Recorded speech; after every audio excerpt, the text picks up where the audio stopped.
If you're a custom home builder, but no one knows who you are you actually building a business or are you just doing projects? You don't really have a business, you're just a subcontractor, essentially. Stanley Henry is the founder of the Attention Seeker Agency. He transforms standard companies into viral powerhouses, pulling in tens of millions of views. Today, he reveals the brutal reality of the modern market and why your brand is the only thing standing between you and irrelevance. Why builders who ignore attention will lose in the next 10 years. If you don't have leads coming, it's not happening. Can attention increase margins? Oh yeah, my brand stops me from having to compete on price. I'm definitely the most expensive. 100%. How do you break it down for more people, more company owners to put content out? I just tell them up front, I'm going to take your money and I'm going to try help you through this. Like at some point you have to just wake up and say, is this what I want? Do you want virality? Do you want followers? Do you want comments? Do you want shares? What are you looking for? What do you consider viral? Like 100,000 views plus? You're trying to get to at least 10 million views a month. Awesome. Yeah. How do you see the role of AI in content? We don't necessarily see AI being very good at content creation. I purposely let it take control and the posts performed 50% as good as my own ones. What are your thoughts on involving your team? Yeah, employee generated content is like the hack. And my last question, how do you attract better clients, not just more? Like, is the goal more leads or better leads? It's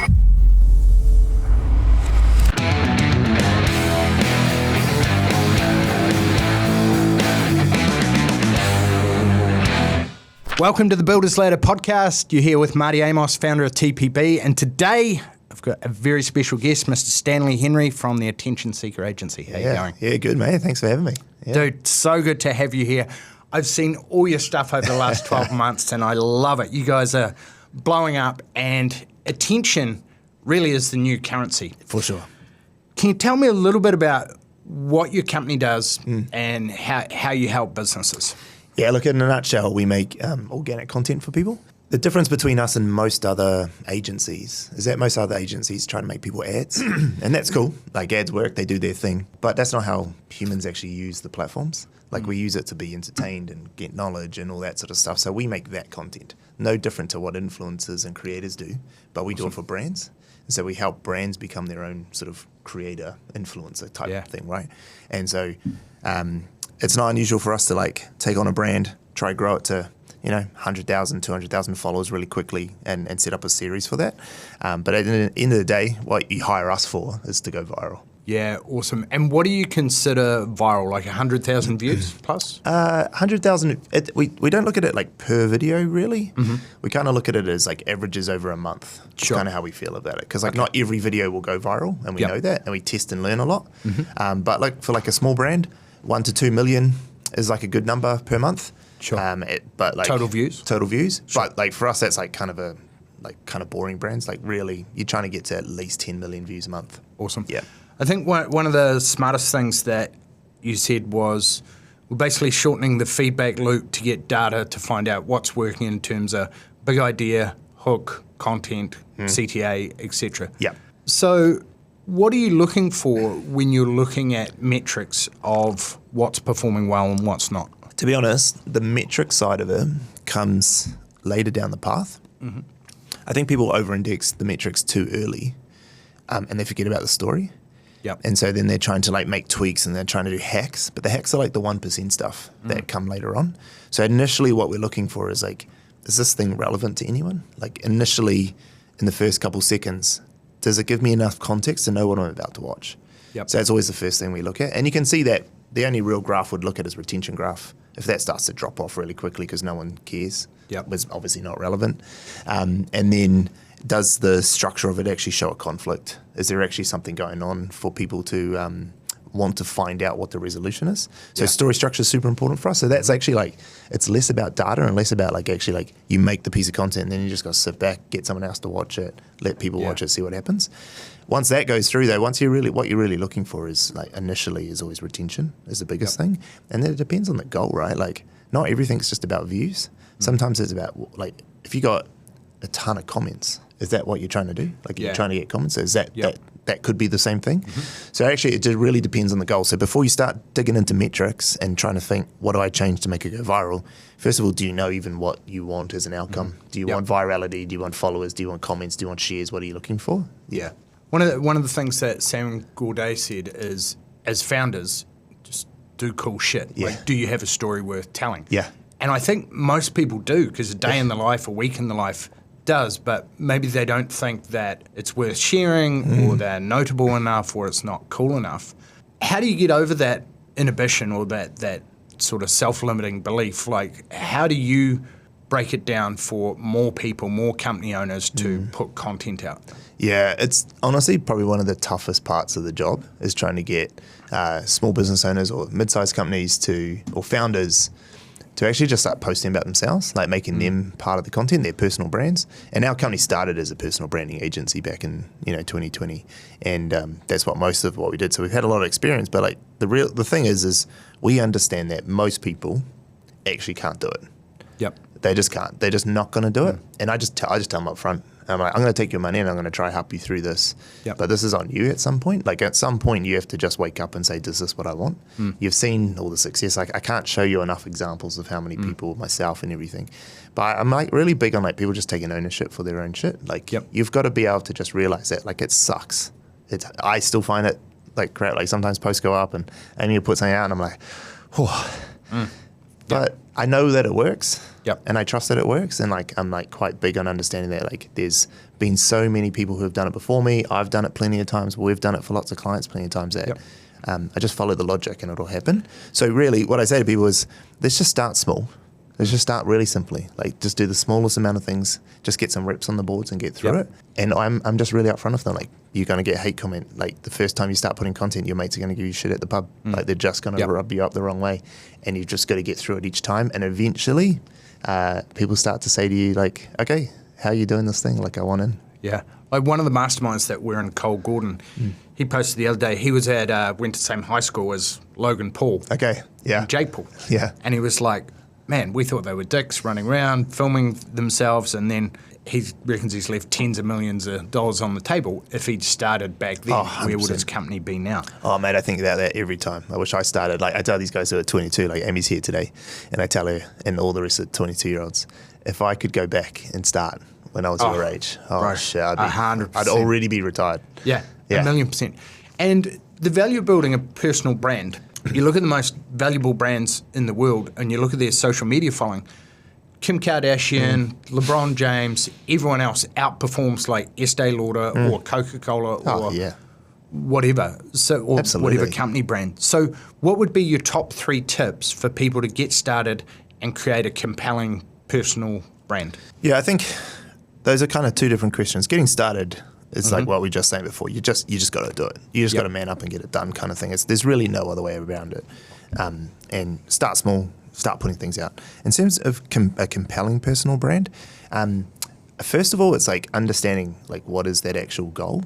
And like a good example is this. With my brand, the way we did it initially, when our company brand took off and we took that approach at the time, which was quite early on in our journey about 3.5 years ago, we decided with my personal brand we'd go real niche, and we just went after small new businesses in New Zealand on it.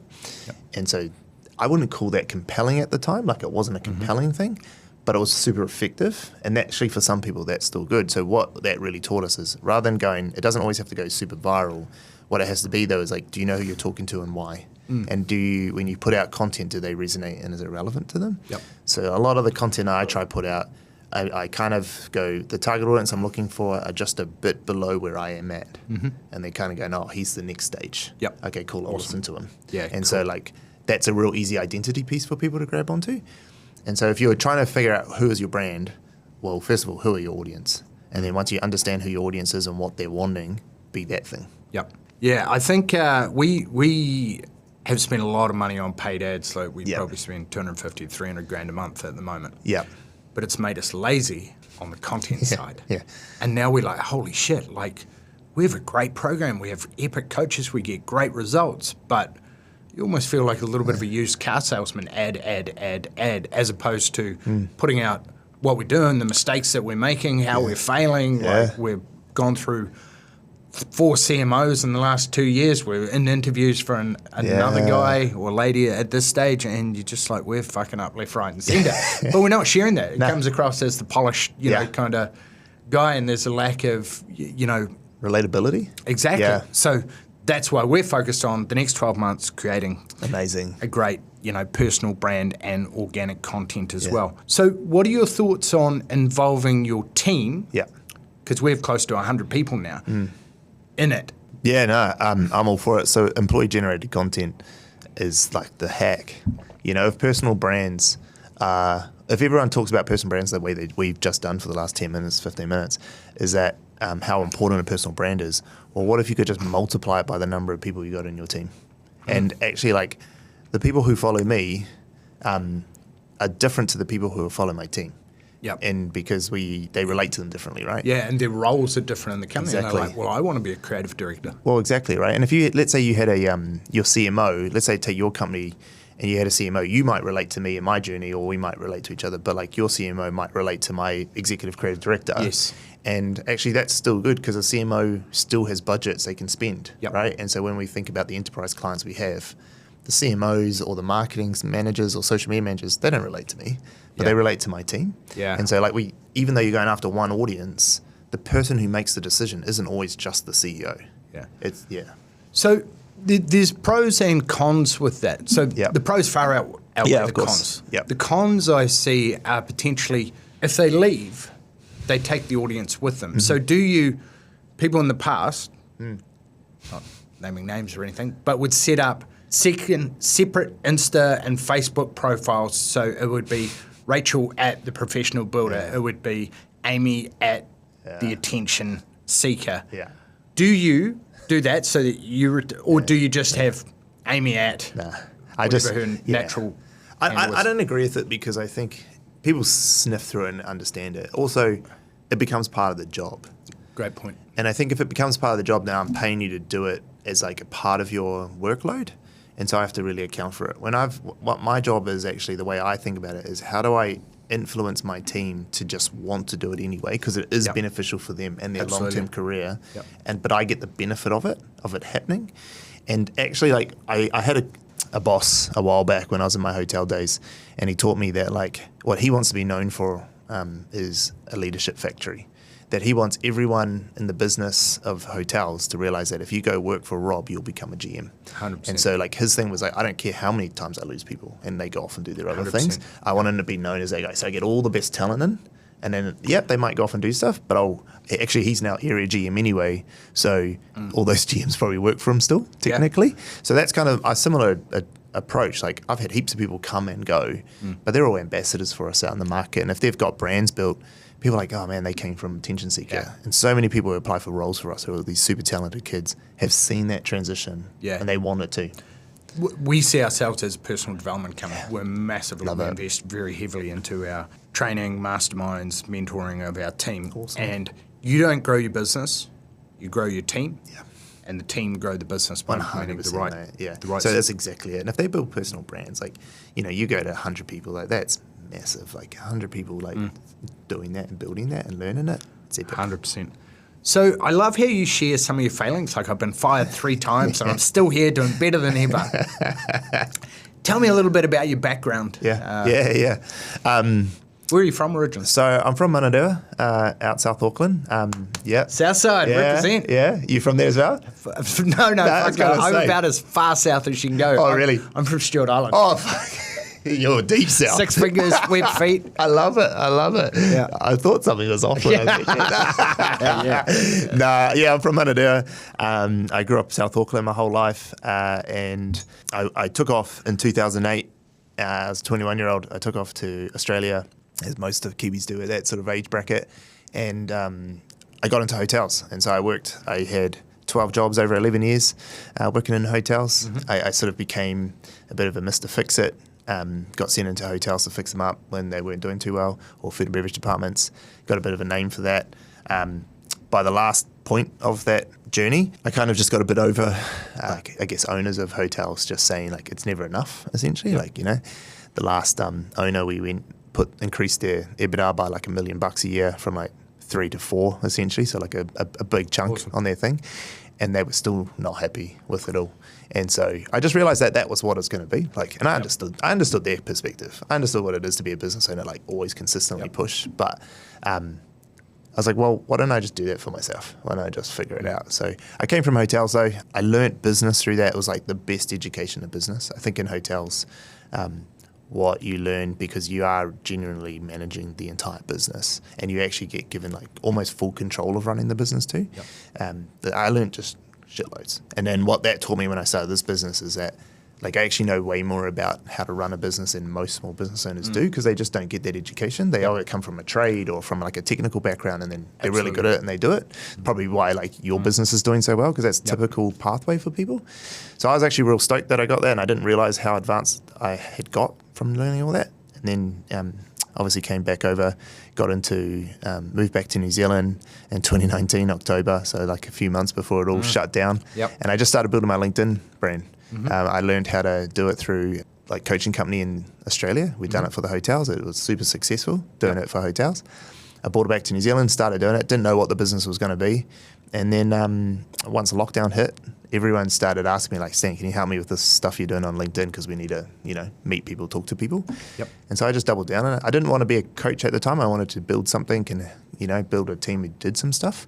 And so I said to them, look, I'm not going to teach you how to do it, but I'll definitely come and do it for you. And then that sort of exploded. Like about a year later, we had 7 people. A couple of years later, we're at 13 or something. And so for the first 2 or 3 years, we were just doing personal brand on LinkedIn. And just my LinkedIn brand was bringing everything in before we even did anything else. Gotcha. How do you relate personal brand? So founders want to start, maybe they've got a company Insta, company Facebook. Like ours has got like 30,000 followers, etc. But our my personal one has like 750. And I only got on Insta last year because I was always like, no, I want to stay focused. Not too smart. So how do you integrate the two? Do you create one? Do you just go all in on personal and then you tag stuff across to your company page? Does your company page create stuff? Do all your team post individually and to the company page? How do you blend those two? Yeah, I think, again, this is going to become my recurring answer. You're just going to have a clip of me saying the same thing, which is it depends on your goals. And it really does, like... Goals to grow big and make money and convert people into clients. And, like, then I would just double down on the strength that you got, which is your business page, right? Like, personal brands are good, but, like, what I say to people is saturate one thing before you go spend money on others. If you've got the resources to do it, cool, fine, do everything. But then the way they interlink actually is just recurring characters. So you don't need to worry so much about like, do we collab here? Do we do this? Like those are all like the hacky stuff. And people get into hacks too much. Like the hacks is like 1% stuff. It's not sustainable. It's not long term. But like if you're making personal brand, like you've seen my personal brand content, it's just me going around my day doing my things and whatever it is. And there's podcast stuff and all this, which is cool. And that does its thing. But I'm the character in that. And then I show up as a character on the company page too. And then people will realize they're connected, but they're different strategies on both.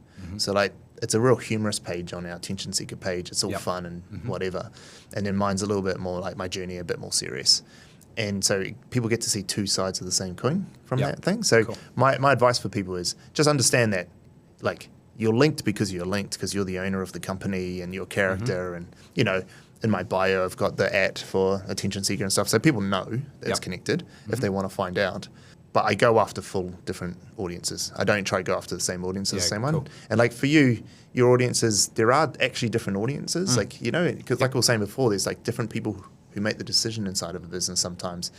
Sometimes it's the business owner, sometimes it's the wife or the husband of the business owner, sometimes it's a marketing manager, in our case. And so we have different things that go after different people. I wouldn't do the same thing on 2 different channels. I just don't think that's right. Unless of course you're doing like a Simon Squibb, which you've got like, I've got my Simon Squibb main channel, then Simon Squibb China, Simon Squibb, like I got different region ones with different languages. There's no point doing, Stanley on here and then taking the same content always and putting on attention seeker or a very similar style. So I'd have 2 different things and just let the characters do the talking. So how often do you post and how do you split it up between reels, stories, posts? So posting, Or what do you recommend for Yeah. people? For most people, I reckon if you can just get to posting daily, if you can just get to that level, Yep. that's perfect. Like you can probably maintain a daily post and you'll be fine. The problem is with how often to post is that all the platforms have pretty much said it doesn't matter how much you post as much as you can. And it doesn't actually hurt. It just depends on are your posts now annoying your audience and they might leave. But actually, like, the data shows just the more you post, the better. I think, and the thing that really rams that home, I saw a clip from Mr. Beast. Oh, yeah. Spoke to that young guy in China, and he's like, how many views did you get this month? And he's like, 4 billion or something ridiculous. And then he's like, how many times do you post? And it was... Like 100 a day or something. Yeah. It was insane. Yeah. And I can see how you can do that with the help of AI, but kind of going in tangents here. But before I get into the AI question, I'll make that a separate one. The Kinzo guys, Frank and Jack Screef, got fantastic company, fantastic Instagram. And one of their big insights is every week they review their stats daily, and they find, okay, what was the ad that performed best, or the content or organic that performed the best? And then they will script that out and replicate that across their team. Yeah. Do you do that? Do you recommend that? How? It's a good strategy. It's a good strategy, so we would recommend it as the right strategy for some people. We don't do it the same way. We have very different things across it. I think it's different between us. What we would do for us internally and what we'd do for a company like Kinzo would be different because it is our whole job to make content. Yep. This is our product. It's not his product, so they have to be the most efficient team when they're creating content. And they're investing in it, but they still have to be efficient because we do it, when what we do, we sell.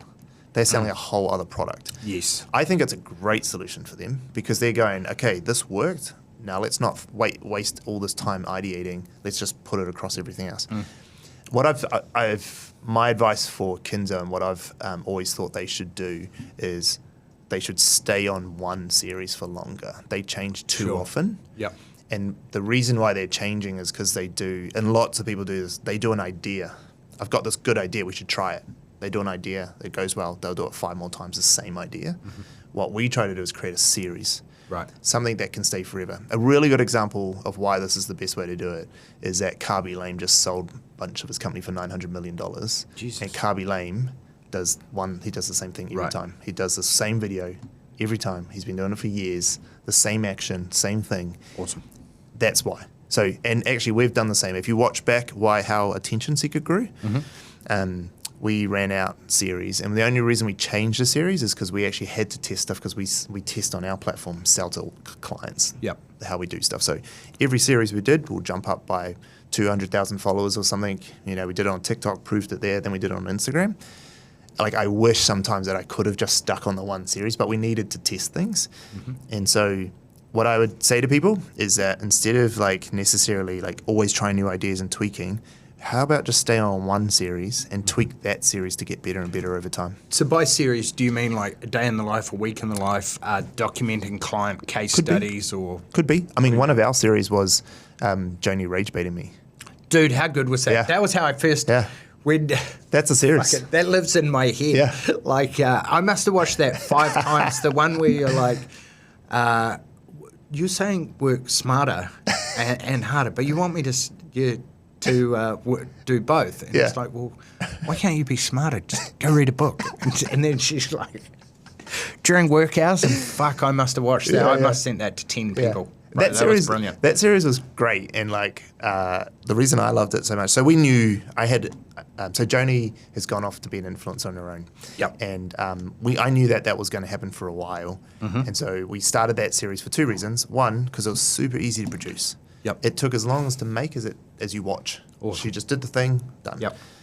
It brought me back into the content because I had been out of it for a little while because I'd been so busy doing other stuff and traveling. So it brought me back into the content as the founder. But because our core audience are business owners, I was saying all the things that business owners want to say. You know, all the things that we stop ourselves from saying to our staff, because actually you can't really say that. We don't really mean it, but sure, man, we really want to do it. Yeah, we think it. Yeah. And so people, the feedback everyone was getting, they loved me for it. They loved the honesty of it. Like, yeah, he's got a point, right? And so, but that is a series. It's like the same thing every time. It's got one variable. The variable is the question. nothing else changes, that's a series that is so easy to create. We call it easy repeatable content. It's so easy, you can do it every single day, and the algorithm understands it, and so now it knows where to push it because it's the same thing. A day in the life is really hard to get the same all the time and push it out. Yep. It's a real hard thing. So we do vlogs for me every day. We don't expect them to go viral. Yep. We expect a core audience to come back and follow the journey. If we wanted an easy, repeatable system, we would not do that for the series. There's a dichotomy going on. On the one side, you've got document, don't create. Get the camera out, film what they're doing, Yeah. etc. On the other side, you've got Hormozi, the king of content, saying he spends 2.5 days a week planning, 2 days planning, Yeah. and half a day shooting. Yeah. And he thinks that most people confuse that part and they're just showing up on camera and going, well, I've done a couple of hours of filming this Yeah. week, but what you've really done is just been talking shit. Yeah. And it's not resonating with the audience, you're not looking at the stats, etc. What are your thoughts on how much planning do you guys do versus shooting during the week? I think that for us, on my personal brand, we do a lot of it's a lot of just shooting and showing up. And I think because I've done it so long and so consistently, and I'm okay for it to play the long game on it, it works and it does what it does. I think for most brands, it's not the right thing. When Gary Vee talks about doing this model of document, not create, he talks in tweets, and so like. Of course, everything he says is awesome as a soundbite because it's just the way he speaks and he's awesome at it. And that's not taking anything away from him, but most people can't do that. Most people can't talk the way I can't. I ramble. I go on about stuff. I use words that like international audience don't understand. I swear too much, like all sorts of things, right? So I can't get to the same virality that he can. And actually, probably one of the hardest bits about documenting and creating is that post-production becomes really hard because what ends up happening, like, Amy's here with me today, and she'll film heaps. Hi, Amy. And now she has to like go through that footage, like, what was it? What did I do? Where did I find it? And that's such a long process. Yeah. Now, one of the big mistakes that we've made in our content journey is having virtual assistants offshore do that, and it's a cluster. Nah. You really need an They don't in-house understand person context. who, Yes. They need to be there, or they need to 100%. know it. It would be so hard even for Amy. We've got other guys in the team who can edit. It's so hard for her to give it to. She'll have to write a brief every day. Yep. Here's what we're looking for. It's actually faster for her to just do it. Yeah. So I actually think the document create can work. I think you need infrastructure for that. I don't think it's as easy as you think. Most people aren't naturally gifted on camera, so they can't do it. You just either have it or you don't. Yep. Gary Vee just has it, and it worked for him. And I don't think he's wrong. I just don't think it works for everyone. Hormozi's strategy is way better. And we know that because his rise to popularity happened like that when he did it, right? And Caleb Ralston, who helped him, was awesome. I know Caleb. Yeah, he's phenomenal at what he did there. My advice for most people is to plan. I think you should. I think that there's a lot of tools out there now, even if you don't have a team. I mean, you can use AI to help you plan. But what you should be trying to do, if you're new to it, you're not very good on camera, you've never done it before, just try find something super simple. Strip it all the way back. What's the most simplest thing you can do? Yep. With one variable in it, and just do that and do it on repeat and tweak that. As soon as you try to document things and make things that are cool, Yep. you're not going to be able to do it. So you mentioned Caleb Ralston. He's a guy that I know and follow. Yeah. Who else do you learn from? So personally, I look at Kenzo's stuff, Sam Gourdet, Brian Mark, and then other than that, there's a truckload of people out. I watch your stuff. They're probably the core people that I look at what's working and so forth. Is there anyone else that stands out for you? Yeah, I actually, funnily enough, I don't look at as many business owners. Well, I shouldn't say business, they're all business owners.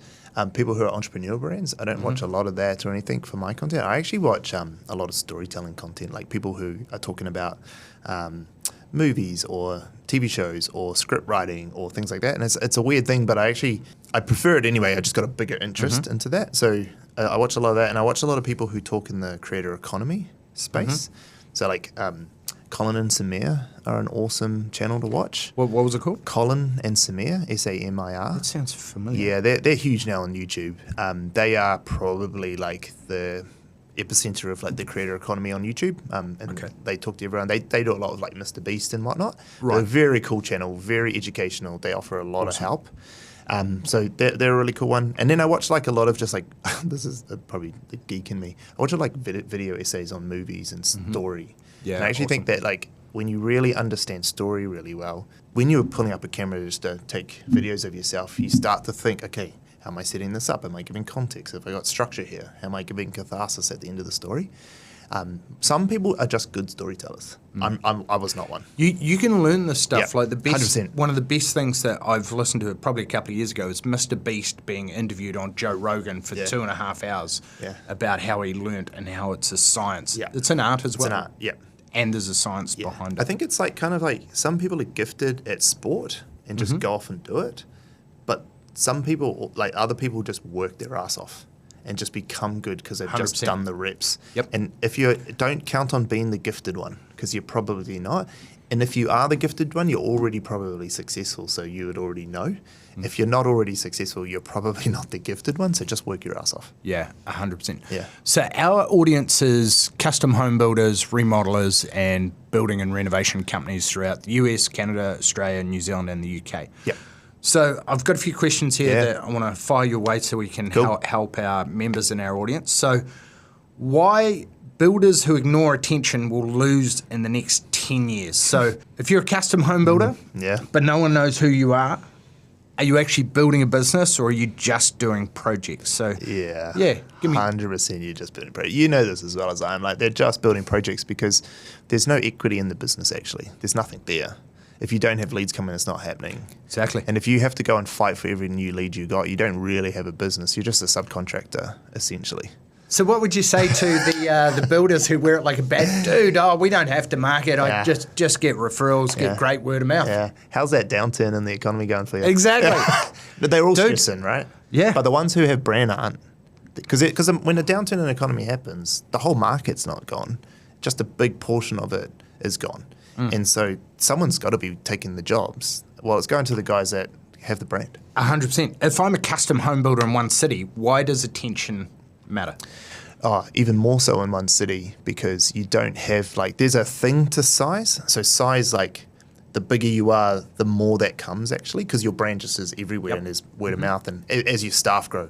But when you're smaller and you're in one city, actually marketing becomes more important because you have less, like, tentacles into everything. Yes, So you actually 100%. need to go after it. But also it's easier to go marketing in one little town or one city because you can do the best form of marketing, which is get out and talk to people and actually build it in person. Because there's digital marketing, which is great and what we do, and I just fully believe in it. But nothing beats networking. 100%. Nothing beats getting out in the world and actually meeting people.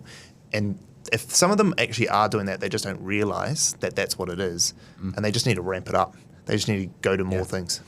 Can attention increase margins Oh, for a yeah. project? Okay, so the way I think about it is that my brand stops me from having to compete on price. So if you look at the social media agencies in Auckland, I'm definitely the most expensive. 100% I know I am. Yep. But what that allows us to do is to overinvest in the client's work and we can do things that other people can't do. But also they'll try to negotiate with me on price and I'll say, yeah, you can, but I'm not going to.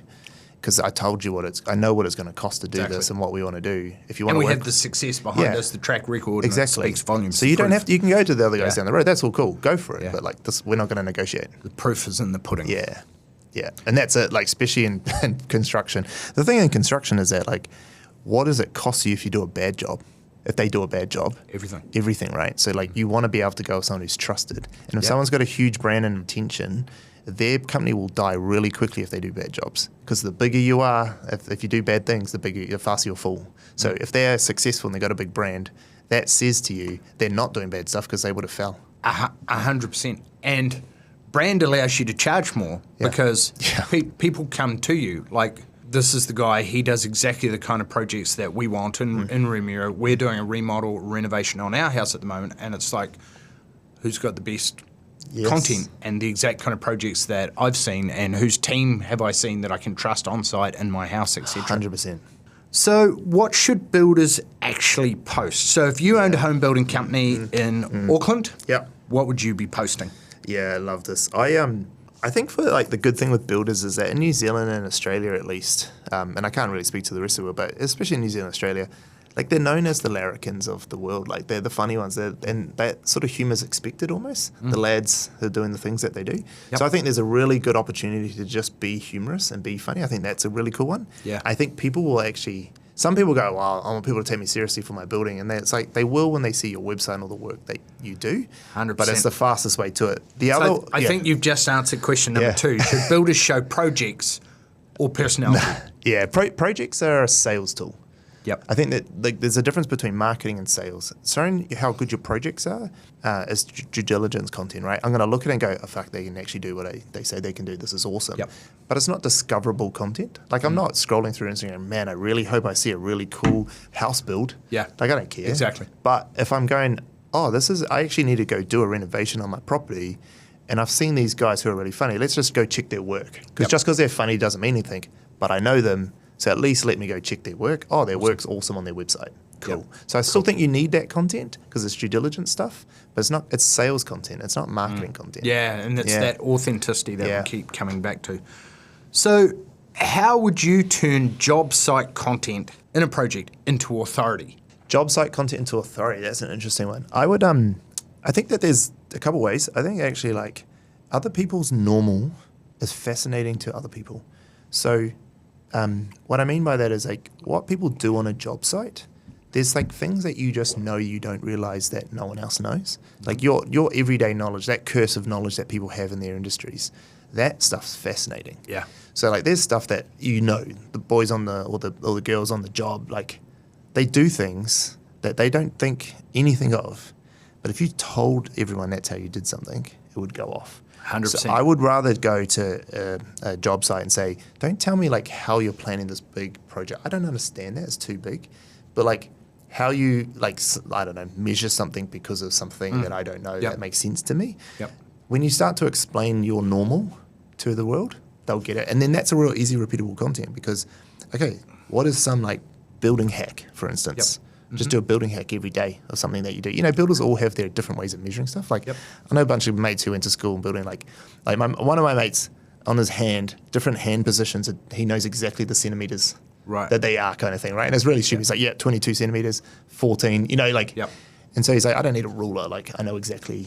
Gotcha. And like those sorts of things are fascinating to other people. Absolutely. Because like, wait, how do you know the measurements between your index and your pinky? Like,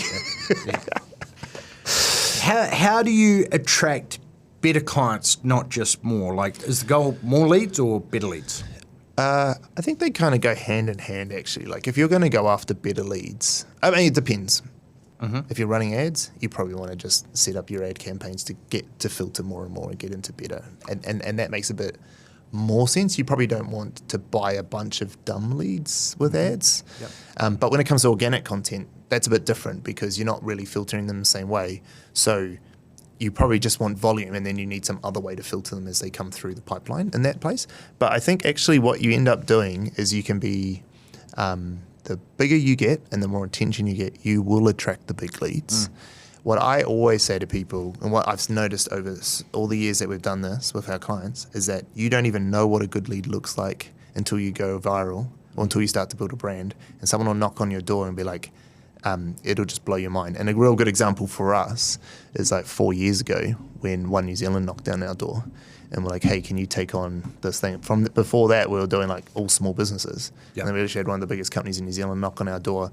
And at the time, their retainer was like almost doubled our entire company's revenue at the time. I was no way I would have pitched them. There's no way I would have thought they were a client.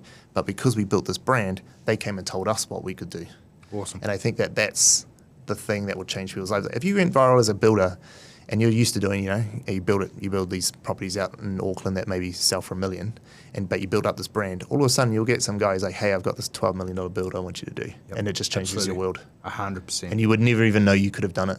100%. Yeah. So we talked earlier how personal branding can make recruiting much easier.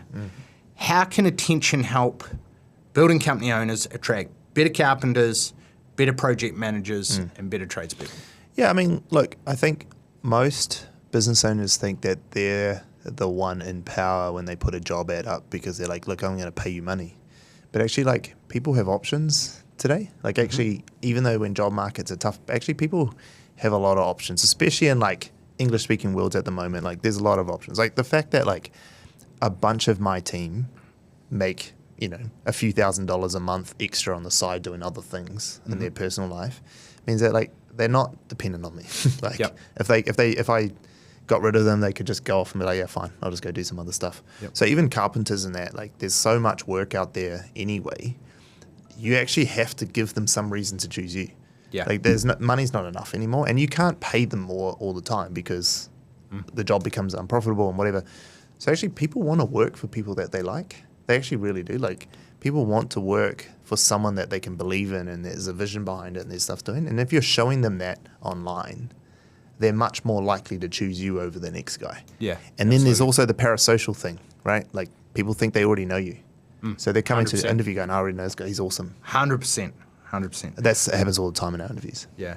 So we talked earlier about AI. We touched on it very briefly, but we didn't discuss it. How do you see the role of AI in content? Because on one hand, it makes things a lot easier, but on the other hand, it's almost like anything that can be produced by AI, you shouldn't be putting out as your content. Yeah. How do you use it for best effect, and what are the do's and don'ts? We don't necessarily see AI being very good at content creation. I ran an experiment in December on my LinkedIn, and about 80% of my posts were all written by AI. I purposely let it take control. I fed it everything. I told it, and we built this custom GPT to go tell me what it thinks is right based on all the data it had collected and everything. And so I just posted it when it told me to post the things, and then I posted a few posts on my own that I needed to do anyway. Fully let it control the strategy and the content creation, and the posts performed 50% as good as my own ones. So I was twice as good at writing and creating content, right? And it was good because I could do volume. Like I did 2 a day for 30 days. Like I pumped content out and it was great, and I still got heaps of attention from it. But the posts weren't as good. Yeah. So my advice to most people is use AI to pull out content when you really have like limited resources and you just want to do it and get started. Actually, fantastic opportunity for people who are just getting started. For most people, where I think it actually happens is have it, instead of like using it to do it, use it to help you develop the plan. So you talk about Hormozy spending 2 days planning. Yep. Well, if you don't have a team like he does and he can hire Caleb Ralston and all the other people he's been able to do, just go grab you and someone else. Just start to have ideas and have conversations about what do we want to do. Like, let's watch some stuff from like Hormozy and stuff and plan and brainstorm for a day. Record the whole thing.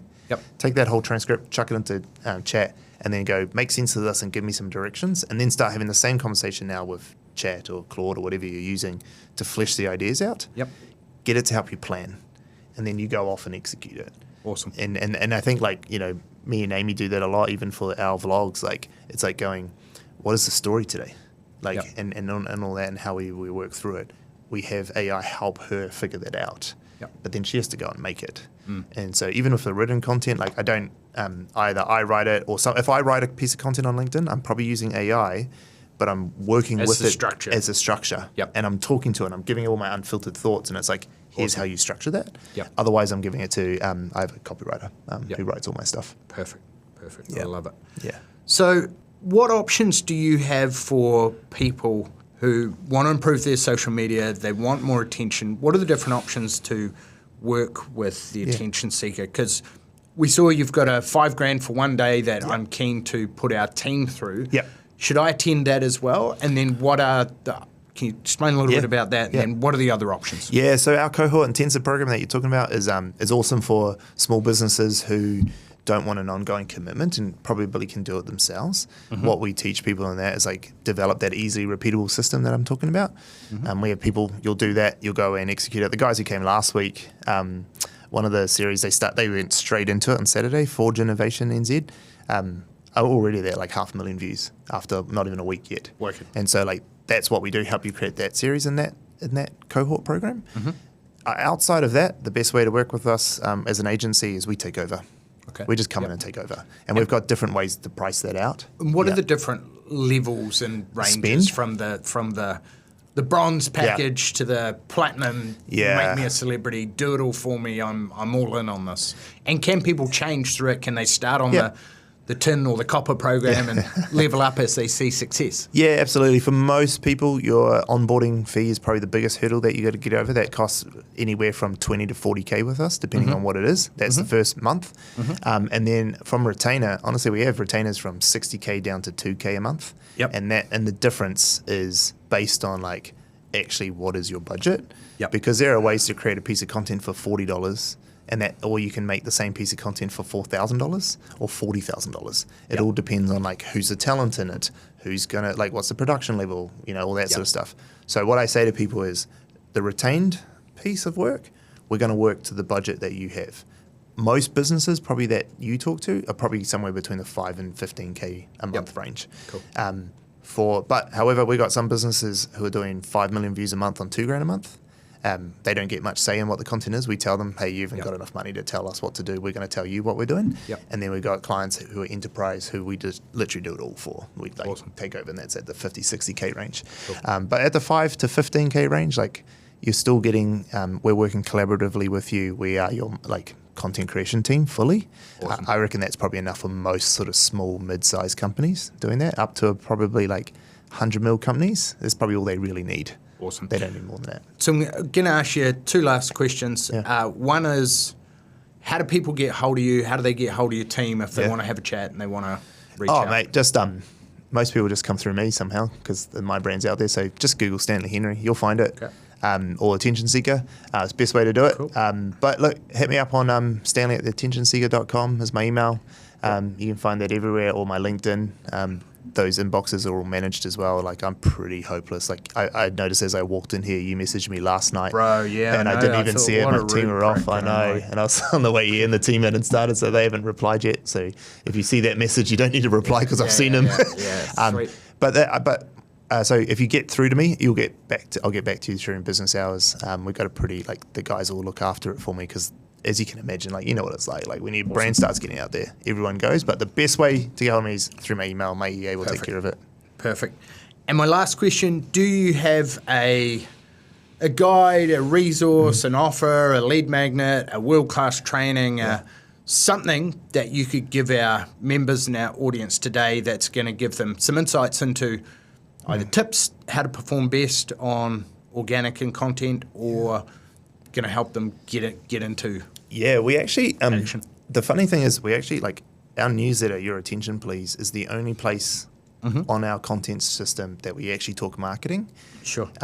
It's huge. It gets close to a 50% open rate. People love it. It's really good. If you go to Your Attention Please, if you just search it, Your Attention Please newsletter, or you'll see it in my bios and stuff. Yep. There's a whole catalog. There's 800 articles about stuff. It's huge. We do it every single day. It comes out. Awesome. Every single day there's a trend plug on there. So if you're trying to make trend content as a brand, we'll give you the trend to do every single day. There's one in there.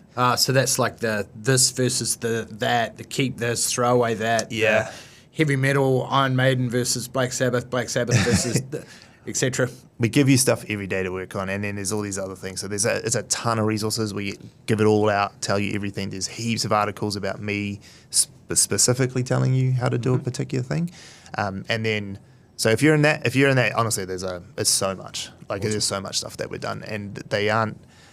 It's hard to say one thing. Yep. But if you email me and you say what it is that you're looking for, I'll tell you the best article. You will reply. Yeah, we will reply. Yeah. Dude, it's been a pleasure. Yeah, likewise. Great having Thanks you for on the having show me, man. today. Appreciate it. Appreciate it. Cheers. Cheers.